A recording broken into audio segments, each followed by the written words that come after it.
What's up, YouTube?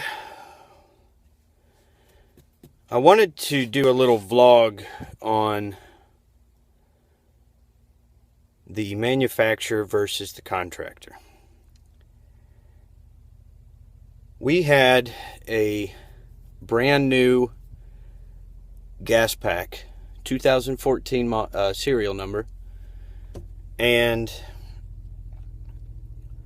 we did a heat maintenance a couple of days ago, and at that time one of the Cape Fear technicians did a combustion analysis on the system, and at 3.3 inches water column natural gas,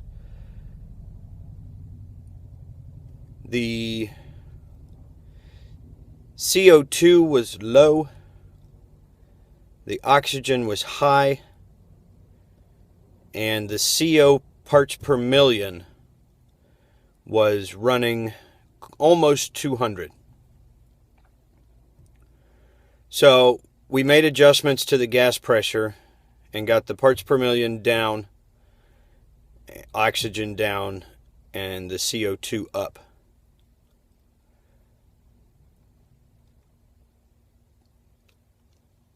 Contacted the manufacturer tech support and discussed the situation with them. Since it was still, less than a year old, it seemed logical to us that the manufacturer might give us a different orifice size so that we could get it to burn better at factory setting.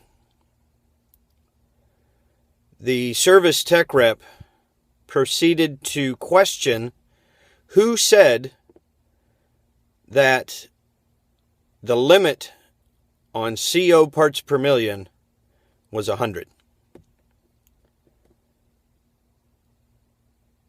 And I didn't have the conversation myself, but the immediate thought that I had was, have you never, ever looked at or seen anything about combustion?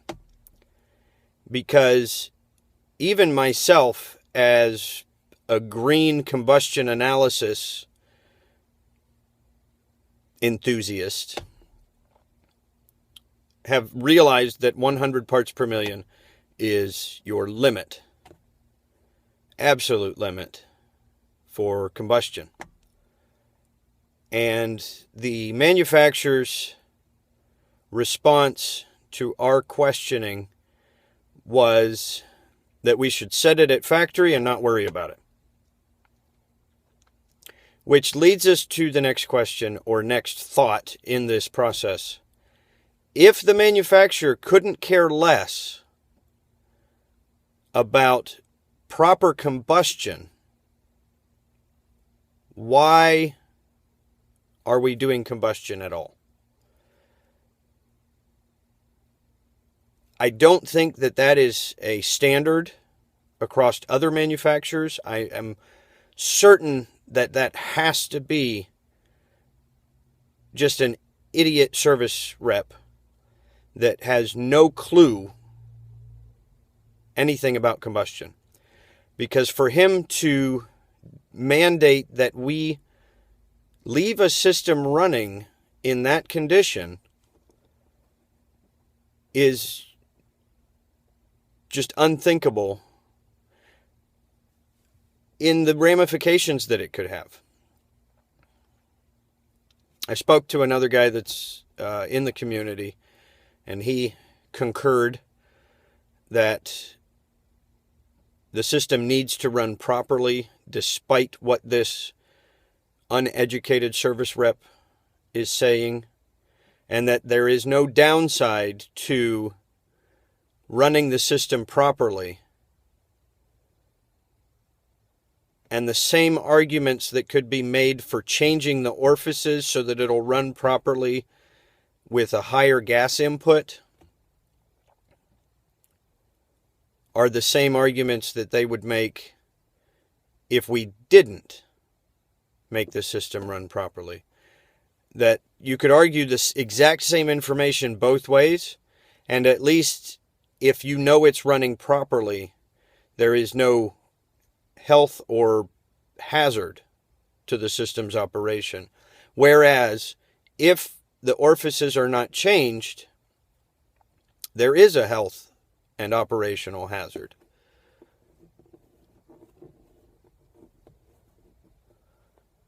Just kind of got me a little miffed over the bullheadedness of some old technicians. I think the same things that I was thinking and saying way back when I did my thoughts on iManifold, the first one, apply to the technician that does not think that combustion analysis is important. Obviously, a lot of times, setting the gas pressure is good enough. And I'm speaking from a point where I have been unaware, just like so many other things. I was unaware of superheat and subcool years ago. I was unaware of exactly how a TXV functions, what exactly it's trying to do.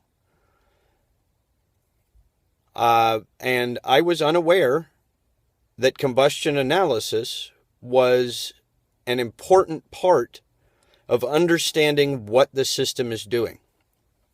And if a technician is unwilling to accept that combustion analysis is indeed important, they fall into that same category of stuck in the Stone Ages and not benefiting or delivering a fully optimized system whenever they do maintenance or they do service work or installation or whatever. So many times setting the gas pressure gets you close enough that it's not going to be out of optimum safe operation, but it's still not right. And especially when you're first installing a system and commissioning a system, if there is no other time that you need to go all out to make sure that it runs properly, commissioning is that time.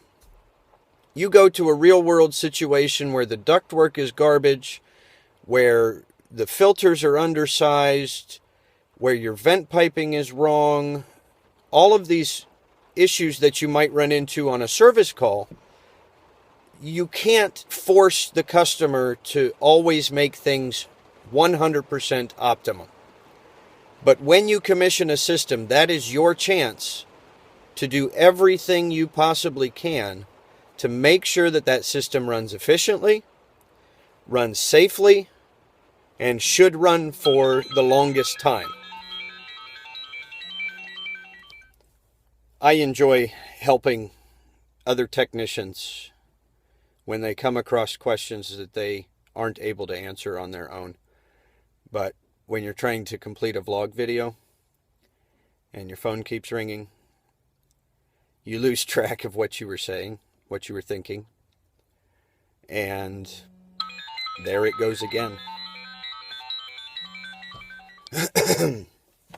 So anyway, I wanted to get feedback from the community regarding how you would deal with a factory rep that was telling you that unsafe operation was acceptable simply because they didn't comprehend or have any working knowledge of the specifics in the situation you were dealing with. And I would hope that there are not very many factory reps that have no idea about refrigeration performance and blower data and that sort of information. being that I'm new to the game of combustion, I can understand not having a full working knowledge of the concept of combustion analysis, but it's depressing, I think is one word to use, that a factory-trained representative for service troubleshooting is making the statement that let it run, and questioning the experts on the subject as to whether or not the information that they have studied is accurate. So, leave me your comments down below. Like, subscribe, comment, and share. We'll see you on the next one. Peace.